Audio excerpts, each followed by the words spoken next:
Today's scripture reading is Acts 26, verses 1 through 3, and verses 24 through 28. 1 through 3 reads, "So Agrippa said to Paul, you have permission to speak for yourself." Then Paul stretched out his hand and made his defense. "I consider myself fortunate that it is before you, King Agrippa, I am going to make my defense today, against all the accusations of the Jews, especially because you are familiar with the customs and controversies of the Jews. Therefore, I beg you to listen to me patiently." 24 through 28 reads, "And as he was saying these things in his defense, Festus said with a loud voice, 'Paul, you are out of your mind. Your great learning is driving you out of your mind.' But Paul said, 'I am not out of my mind, most excellent Festus, but I am speaking true and rational words. For the king knows about these things, and to him I speak boldly, for I am persuaded that none of these things has escaped his notice. For this has not been done in a corner. King Agrippa, do you believe the prophets? I know that you believe." And Agrippa said to Paul, "In a short time would you persuade me to be a Christian?" I would ask you to tell me about Herod of the Bible. You might respond, which one? And for good reason. There are a bunch of Herods that are found in Scripture. These are all part of a ruling dynasty. They were kings either of Judea or surrounding provinces in the Roman Empire. But the family begins with Herod the Great, and he's probably most well known for his murder of all of the infants in Bethlehem and its surrounding districts in an effort to kill God in the flesh himself as a baby. Great guy, huh? I wish I could tell you that other Herods were better, but unfortunately most of them were not. He had 4 sons. Among them was Herod Antipas, who has the dubious distinction of being the one who put together the Prince of Preachers. As Jesus would say of him, there's been no better preacher ever to have lived than John the Baptist. He beheaded him when he was in prison because he was offended by one of the messages that John the Baptist gave. We could also talk about Herod Philip, Herod Archelaus, or Philip the Tetrarch, all a part of the Herodian dynasty, and these were all children of Herod the Great. But I also want to bring up a grandchild of Herod the Great, and that is Herod Agrippa the First. This is the one in the 12th chapter of Acts who becomes responsible of murdering the first apostle of Jesus. What a guy! He also had, after murdering James, the brother of John, he had Peter in custody. He intended to bring him out the next day so he could execute him. And it took intervention from heaven to preserve that apostle's life. Oh, tell me about Herod of the Bible. We could talk about a lot of Herods. We're going to be focusing on one Herod and one that we haven't discussed yet. And this man was the son of Herod Agrippa the First. He was the great-grandson of Herod the Great, and he was the great-nephew of Herod Antipas, Herod Agrippa II. This is the Herod who is king over Judea in the 26th chapter of Acts. And if I were to ask you, tell me one thing you know about Herod Agrippa II, and if it helped, the guy in Acts 26, it would probably be what was just read for us, that he was the one who was almost persuaded to become a Christian. Now, I want to look at this man's life, and in part because you could say, well, that's really positive. He was almost there, and that's a lot different than many who were in his family. However, this man, in being almost persuaded to become a Christian, became so close, yet he remained just far enough away so as to be eternally lost. Now, if the book of your life were written, and spiritually, this is the best thing that could be said about you. So-and-so almost was persuaded to become a Christian. Just didn't quite get there, though. Would you be content with that?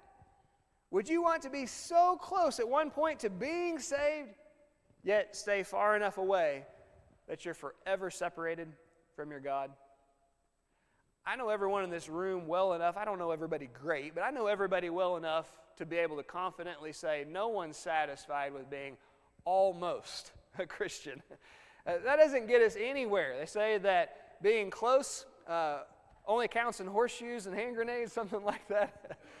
But in being a Christian, that's not close enough, because if you're close to becoming a Christian but you're not quite there, it means that you're eternally lost. We want to avoid one day it being stated of us that, like King Agrippa II, we were almost persuaded to become a Christian. So let's look back at this guy's life and the greater context. Let's not just know him for almost being persuaded, but let's get to know this guy much better than what we currently do.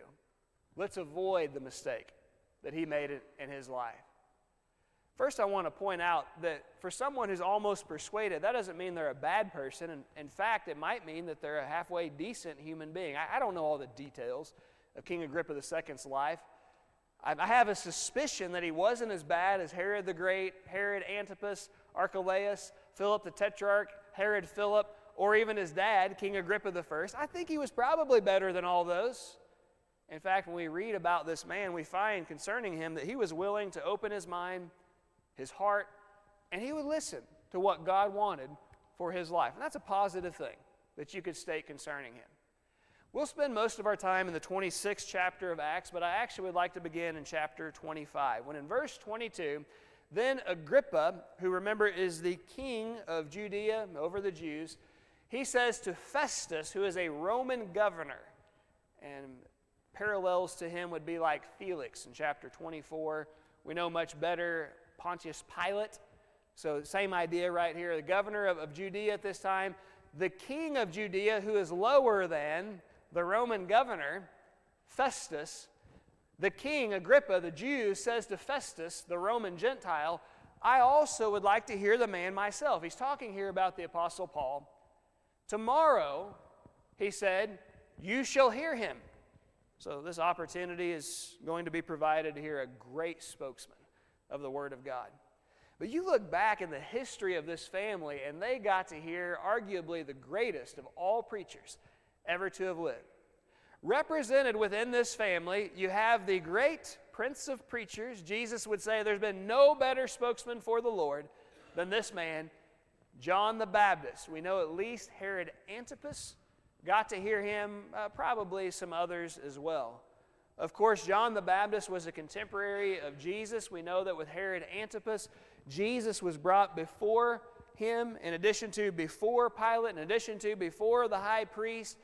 So he got to meet Jesus, probably got to hear some words that he spoke, maybe even in the temple at some juncture. And now to have the opportunity to sit at the feet of the Apostle Paul and to get to hear them. This is a spoiled family, isn't it? How cool would it be if someone were to ask you, who are the greatest preachers you ever heard? John the Baptist, Jesus, Son of God, writer of half the New Testament, Paul the Apostle. Isn't that something? What an opportunity this family possessed. Tomorrow, he said, we'll bring him out and you're going to get the chance. He might have been nervous. He might not have been able to sleep all night. He's heard all kinds of incredible things about this Paul the Apostle guy. Well, the day finally comes. The anticipation has built, and now there are no more sleeps until you get to hear maybe the greatest sermon preached. Verse 1 of Acts 26. Then Agrippa said to Paul, here is your opportunity.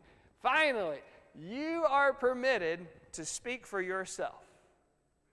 I'm going to guess that many of us in this room can relate to this family. Maybe not that we've heard John the Baptist or Jesus or Paul the Apostle speak in person. Well, we've probably all gotten to hear some great speakers before.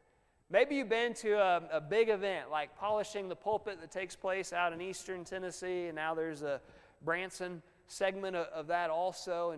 And maybe you've gotten to listen to some of the big names in the brotherhood. Maybe one of the Winklers, or, I don't know who they all are now, but one of those type guys.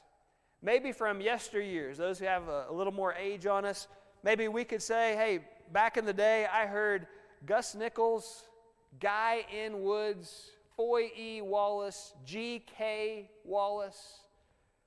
By the way, if you're wondering about preachers, it's when you're introduced by your middle initial. That's when you know you've arrived. I've never heard, and now, Derek R. Yarber. So I haven't arrived yet. I don't know what that's like. But that middle initial, have you heard a middle initial preacher? Ooh. I bet we've heard some great ones in our time.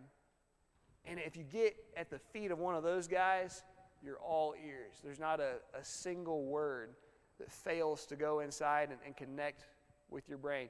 You hang on every one of the syllables they use.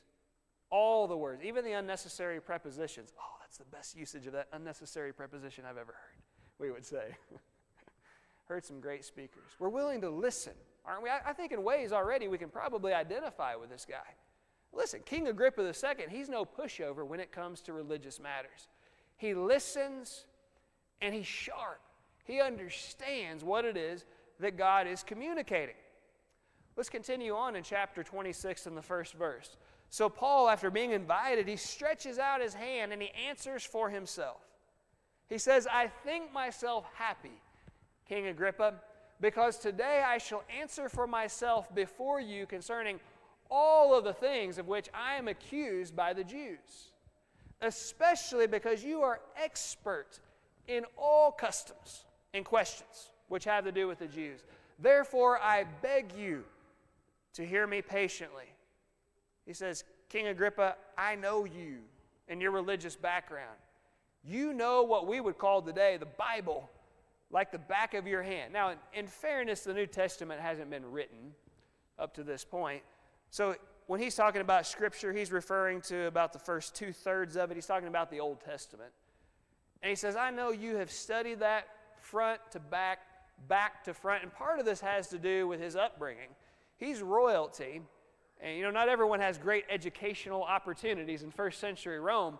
But if you're part of the first-class citizens, well, you have the best education available to you. You'd be taught in all of these ideas and theories and mathematics and philosophies, the great Greek rhetoricians, and he would know how to public speak very well, but also religious matters with his Jewish background. He probably would have been taught by the most educated rabbis, and he knew this book through and through. We might not have quite the religious education that what this guy had, but I bet there are many among us who have heard a couple of sermons in their lives, and by a couple I mean a couple 100,000, who have probably sat in worship services tens of thousands easily of times, who when you see in the bulletin, oh, the sermon's going to be on this subject, or it's going to come from this passage. I bet I could get up there and give that myself. I've heard that enough times. You could probably rewrite the sermon all on your own. You know these things. We've been to so many worship services. We've heard so many sermons. We know what it is that God expects out of us. And that's the confidence that Paul has in this guy. He pays him a great compliment. It's not just, you're well acquainted. You are an expert. You know this as well as I do, as well as anybody you're going to find.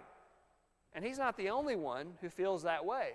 Back in chapter 25, verse 26, Festus, the Roman governor himself, says to this group, including Agrippa, therefore I have brought him, who is Paul, out before you, and especially before you, King Agrippa, so that after the examination has taken place, I may have something to write.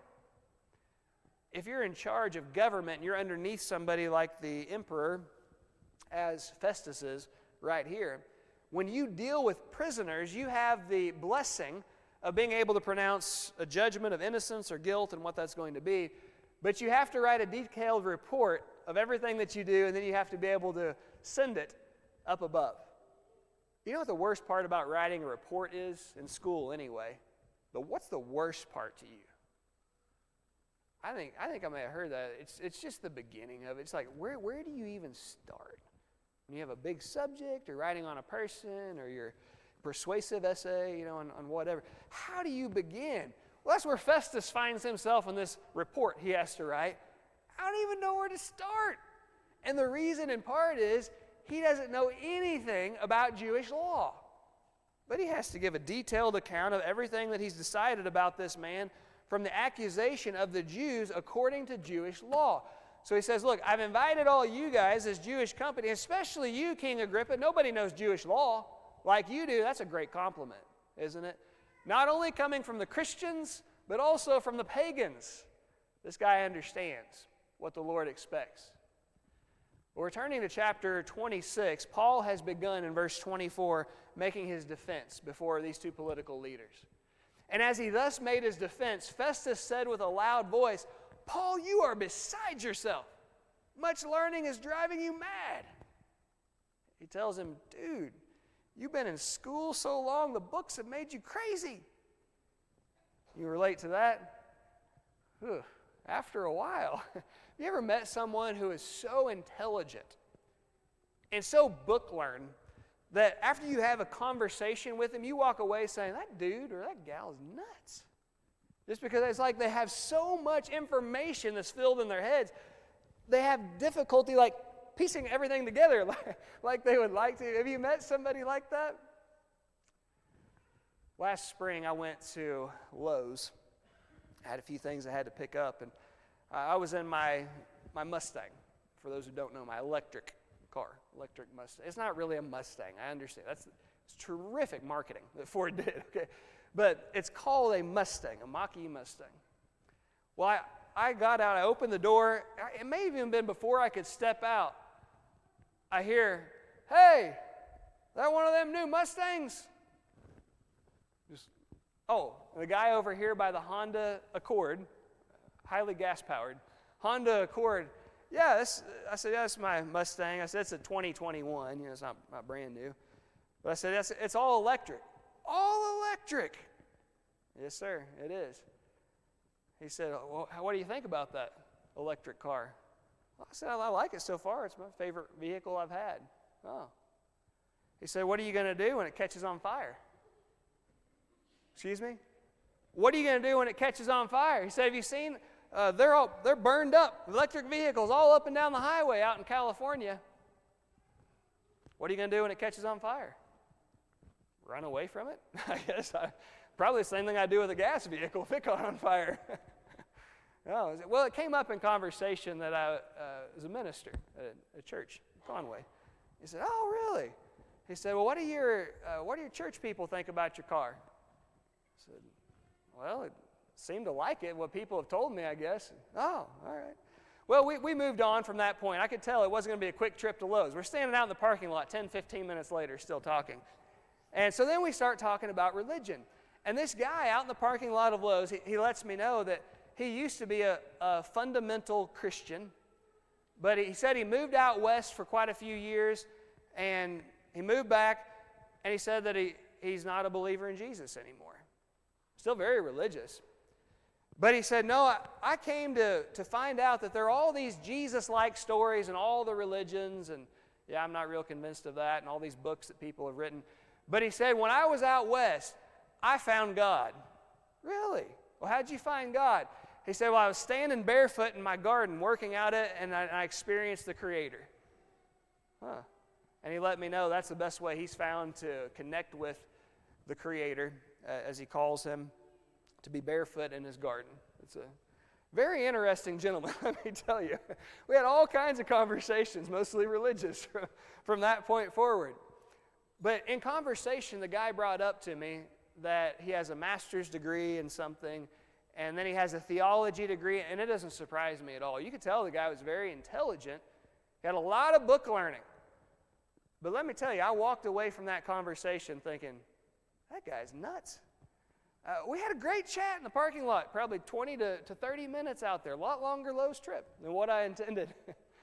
I hope to get to meet him again one day, and maybe we can follow up on the initial conversation that we had. But I bring that up to say this, sometimes you meet people that have so much information in their head and have trouble piecing it all together, though, the way that they need to, and you think they're just crazy. Well, that's Paul. He's been learning all this information all of his life, and that's the way this Roman ruler looks at him. And he tells him, man, you're nuts, the things that you're saying. That the dead rise, and that it's not about this life, doesn't make any sense. Now, just because we think someone is nuts if they have a lot of information in their head doesn't make them nuts. It's that if the information they have is incorrect, or it's not pieced together properly, that's what would make them nuts. Paul isn't that way, even though he's been accused of it. As he makes clear in his response, 25 and 26, he said, I am not mad, not crazy, Most noble Festus, he keeps his tone of respect, and I think genuinely means that. But I speak the words of truth and of reason. Test what it is that I have stated. Look at the history, look at the facts, examine the eyewitnesses, and you'll find that what I've spoken is 100% accurate. For the king, he shifts his attention from the Roman pagan to the Jewish king. For the king before whom I also speak freely knows these things. For I am convinced that none of these things escapes his attention, since this thing was not done in a corner. King Agrippa, you were around. You were old enough. You were living in Judea. You know what occurred. You understand the things that couldn't be explained. You understand all of these things. I'm confident of that. So here's the almost persuaded. Listening, understanding, and he's going to take a step forward, I think, in the next verse. 27, King Agrippa, Paul addresses, do you believe? Do you believe the prophets? You're an expert about all of these things pertaining to the Messiah. I'm going to guess he's probably thrown out a whole lot of Old Testament reference maybe that we don't even have record of right here, showing him that Jesus has to be the prophesied Old Testament Messiah. Nobody knows the prophecies better than you. Do you believe? I know that you believe. It's going to be a good day, isn't it? You're talking to this ruler of God's people, and this man who has responsibility over so many, and then his influence can spread to others about Jesus. He's listening. He wants to know more. He understands it. He believes it. There's not a whole lot left. He's ready to put into practice what it is that he's heard, what he understands, and what he believes. And he's almost ready to obey. Verse 28, then Agrippa said to Paul, you almost persuade me to become a Christian. Joe made a statement in class. I hope you know how glad we are to have you back, Joe, and this one especially. Joe made a statement in class essentially stating that he likes to assume the best about people. Joe, I try to do that also. I don't always probably do it, but I try. And in part because I want people to assume the best about me. If I say something that could be interpreted 3 or 4 different ways, or I do something that could be taken 3 or 4 different ways, please, I would ask you, assume that I mean it the best way, because that's what I've probably intended. And I try to take that same philosophy with others, that if you say something or do something that could be looked at 3 or 4 different ways, I'm going to try to assume, well, he or she means this way, the best way of that. And I'm going to do that right here with this passage. The New King James Version is translated here, you almost persuade me to become a Christian. And it's really positive, like, I'm kind of on the fence about this right now. I would like to assume that's what's meant. Some take this as a statement of sarcasm. So you have, I think it's the New American Standard, that will be, in a short time, do you think you're going to persuade me to become a Christian? Or maybe even, oh, you almost had me, but not really. He doesn't actually mean it. It could be that's what's intended. I'm going to assume the best, though, about Agrippa. And I'm going to say in my mind that he really actually wants to become a Christian. He's just about there, but there's something that's holding him back. I've had more conversations with people than I have fingers and toes who are almost persuaded to become Christians. In fact, I have this conversation almost every year at church camp with young people. I'll have a young boy or a young girl come to me, and they usually just call us by our first names there. They'll say, Derek, matter of fact, I had this guy, this young boy, I think he's 9 or 10 years old. Love the kid. I'd like to think he likes me and looks up to me some. I love this little boy. He's been coming to camp since he was probably a baby. And he came up to me last year and he said, oh, Derek, he said, I'm thinking about being baptized. Well, that's great, man. I'm so excited for you. And I said, well, why are you thinking that? What are you wanting to accomplish here? And so he explained to me, and it was clear he had a good biblical understanding of baptism. And I let him know, hey, I would love to be the one to help you with that. When you're ready, you let me know. We'll take care of it. Don't worry about a thing. I'll have you fixed up. And I told him, I said, look, I don't want you to feel like there's any pressure on you, because there's not at all. But I also just want to know, are you thinking like right now you're wanting to do it? Or is it something that you're still kicking around? Well, not right now, not yet. I want to think about it some more. Okay, well, I understand. Well, just let me know if you change your mind. If you need to talk, I'm here for you. Okay. 2 days later, the last day of Bible camp, oh, Derek, he said, I'm thinking hard about being baptized. I said, well, that's great, buddy. And so we went through the conversation again. Are you wanting to like do it now, or are you wanting to wait? No, I'm not ready just yet. All right, I understand. Well, just let me know if it changes. Well, there were many months that went by, and I think it was about 8 or 9. I got a text from my sister-in-law. This young man goes to the congregation where my brother preaches. His family attends. I got a text from my sister-in-law. Hey, so-and-so, this young boy, he was baptized Wednesday night. He wanted me to text you and let you know. I said, oh, that's awesome. I'm so excited for him. Tell him I'm so proud of him. Almost. But let me tell you, when that camp session ended, as excited as I got there for a minute talking with a young boy about maybe becoming a Christian, when he said, I'm just not quite there yet. I mean, I understood. He needed to sort through some things still, and you want to give people that time and space. But I didn't leave camp excited about the young man's decision. And in fact, he was on my mind, and I prayed some about that. I'm just grateful that God gave him the time and the opportunity needed to sort through whatever those things were to seal the deal and to become a Christian.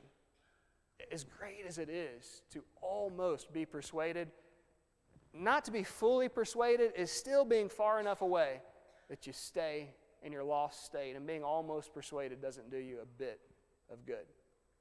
Verse 29 of Acts 26, Paul said, King Agrippa, I would to God that not only you, but also all who hear me today might become both almost and altogether or fully persuaded, such as I am, except for these chains. He said, I wish everybody could know what I have in my life, because if they were to know it, there wouldn't be any almost persuadeds left. Everybody would be fully convinced to do something about their lost state. Can you relate with that? Do you know what it's like to be saved in addition to being lost? And if you're in a lost state right now and you've never been saved, you probably don't see the full picture just yet. And maybe you're like that young man at camp. Maybe you're like King Agrippa. There's something that's just holding me back. For many people, this is what it is. I know it was for me for several years. I thought, I don't want to give up my freedom to live the way I want to live. I want to be able to do this. And Jesus says, I don't really want you doing that. Jesus says, I want you to do this. And I don't really want to do that. It's like, I have this freedom. I don't want to let that freedom go, is what I thought. But when I finally gave in, and when Jesus won, and I became what Scripture describes as a slave to Jesus, I experienced true freedom for the first time. One of my favorite things to do after people are baptized is to ask them, and I always try, I probably miss one here or there, but I always love to ask people, how do you feel now? And you get different, it's all the same thing, but different wording that's used. But I hear things like, pure. I feel so clean. And sometimes you'll hear, I feel free. There is a freedom of mind that you can't begin to explain that Christ gives you. And who would have thought that it's in giving up your freedom and becoming a slave to somebody that you actually experience true freedom? Do you understand what Paul's saying? I wish everyone could understand. Right now, they're living how I did for the first 4 decades of my life. But I wish everyone could experience the freedom that I feel and enjoy in Jesus right now. Because if they could for just a second, nobody in the world would be lost any longer. Almost, he says, you convince me. It's persuasive, the things that you say. I'm so close, right on the precipice of becoming a Christian. It's not today. And so the man who is almost persuaded to become a Christian remains just far enough away from that decision so as to remain eternally lost. verses 30 and 31 of Acts 26. When he had said these things, the king stood up, as well as the governor and Bernice and those who sat with him. And when they had gone aside, they talked among themselves, saying, "This man is doing nothing deserving of death or chains."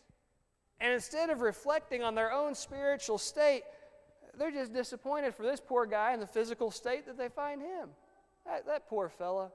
That's rough, isn't it? In fact, in verse 32, Agrippa says to Festus, this man might have had a good life. He might have been set free if he had not appealed to Caesar. And this is the way they see the Apostle Paul. That poor prisoner Apostle Paul, who will never experience freedom. And they have no idea that the man who they see as the poor prisoner who will never be free is actually a rich, free man who will never again be a prisoner. And they fail to see the truth about themselves. Notice in verse 23 of the previous chapter. So the next day, when Agrippa and Bernice had come with great pomp and had entered the auditorium with the commanders and the prominent men of the city, at Festus' command, Paul was brought in. So here you have not only King Agrippa of the Jews, but also one who comes in all dolled up. All these rich people are dressed to the hilt. I'm sure Bernice had makeup on. The king might have also. They come in just as beautiful and handsome, as beautiful and handsome can be, at least as far as money can buy. And they come in looking so elaborate as a king and a queen. I will say it's strange here, the mention of Bernice. It's unclear whether this is a spouse of the king. What we do know about Bernice is that it's his sister. And there is an ancient writing that ascribes these two as having an intimate relationship with one another as brother and sister. You see that a lot among the royals. I know that sounds super gross because it is. But at the same time, they're probably thinking, hey, we live above the law. We don't have to answer to it. Remember, he's an expert to this book, even though he might not be living by it. But they come in together, this king and possibly queen, or at least one who's being treated like a queen, and they have all these important people of the city surrounding them, and all eyes are on them. Oh, and Festus in his big show of power, I'm in control, bring out the prisoner now to me. And they look at Paul as the poor prisoner who will never be free, as themselves as the rich free people who will never be prisoners. When in reality, they, based on the decisions they make, or at least the decision that King Agrippa II is going to make, will never be rich and free. Because right now they are living as poor prisoners enslaved to sin. And by deciding, I'll almost become a Christian, they've made their decision that they're never going to be rich and never going to be free in Jesus. Now, if you're like I am, I wonder, look, if you listen to what God tells you, you understand it, you believe it, and you're almost persuaded, why wouldn't you just be fully persuaded and take the next step and become a Christian? I think it might have something to do with their surroundings. All eyes are on them right now. Nobody else is going to become a Christian. No one wants to take that first step among these political elites. Notice what Jesus said. They're not alone in this. John 12, 42 and 43 is actually John the Apostle doing the writing about Jesus' time. Nevertheless, even among the rulers, like King Agrippa, many believed in Jesus. But because of the religious leaders, the political leaders like the Pharisees, the scribes, the Sadducees, they did not confess him, lest they should be put out of the synagogue. For they love the praise of men more than the praise of God. So this guy who listens to the Lord, who understands what he wants, who believes the good news of Jesus, just stays at almost persuaded but doesn't take the next step. Why? We're not told exactly. But from the information that we're able to gather, I think there's a good chance he's embarrassed to acknowledge Jesus in front of others. I'm going to guess there are probably some among us this morning who haven't yet been fully persuaded to become a Christian, who are more than willing, though, to listen to what God has to say. You understand what it takes for you to go from being lost to saved. You believe every word that Jesus has ever told you. And maybe for some time, maybe years by now, you've been right on the edge of becoming a Christian, but for some reason you haven't taken that next step. Do you mind if I ask, what's holding you back? Is it that you're afraid? Are you embarrassed to acknowledge Jesus in front of others? Maybe you're like I was for many years of your life. Maybe you're thinking, well, I would really like to, but I enjoy this sin, and I know there's this good stuff. I don't really want to be doing that. I don't want to give up my freedom. Maybe that's what you're thinking right now. And perhaps your decision is not for this moment, but maybe later on I'll obey it. And we look at that as like, well, that's okay. That's all right. No, it's not okay. James 4:17, to him who knows right now to do good and does not do it right now, to him it is sin. If we delay our obedience to God, that is not a credit to us. That's a discredit. And rest assured that delayed obedience is just as disobedient as no intention for obedience at any point in the future. Kids will be downstairs playing Mario Kart, and I'm envious because I want to be down there playing with them. But I have some work that I have to get done. And either Vanessa and I or I will holler at them, hey, you need to come up here and, feed the cat, whatever it is. Okay, be there in a minute. A minute comes and passes, and 2 minutes, and 5 minutes, and 10 minutes, and Dad's like anger on Inside Out. He's ready to blow a gasket. Well, what's the big deal? They said, okay, they recognize they're going to do it. Because you see as well as I do, delayed obedience is disobedience. You think God's so dumb that he doesn't understand when he says, hey, I want you to do this, this, and this, be saved from your sins, become a Christian, give some purpose to your life. Okay, yep, do that a few Sundays. Angers him to no end. It's disobedience. Satan fools us to think, well, if I become a Christian, then I have to surrender my freedom, and I won't be free anymore. That's a lie that he uses to control us. Because when you have that mentality, you are a poor slave to sin with that decision who will never be free. He knows that if you take the initiative today, then you're going to understand what true freedom is in becoming, ironically, a slave to Jesus. I want you to know something about this previous week. I've been praying about this lesson and this day of worship to God.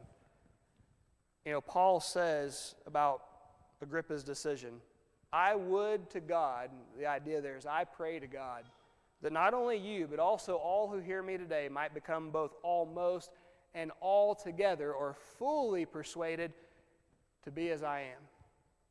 I know what it's like to be on the other side, like the Apostle Paul. Many of you know what it's like to be on the other side. And we thought, I don't want to give up this freedom of life that I enjoy right now. And we were missing out on true freedom. Now we understand all of those years. I've been praying this week that if there's anyone who's been on the fence about becoming a Christian for some time, that you will no longer almost, but altogether be persuaded to become as the Apostle Paul, as John the Baptist is, fully forgiven and following Jesus. I know it's not an easy decision to make, but it is one that you will never regret. You can be set free. You don't have to be a poor prisoner any longer. We would love if you would be the fulfillment of that prayer today, not for our sake, but for your own. Experience true freedom in Christ. Will you come, be not almost, but fully persuaded to be a Christian as we stand and sing together?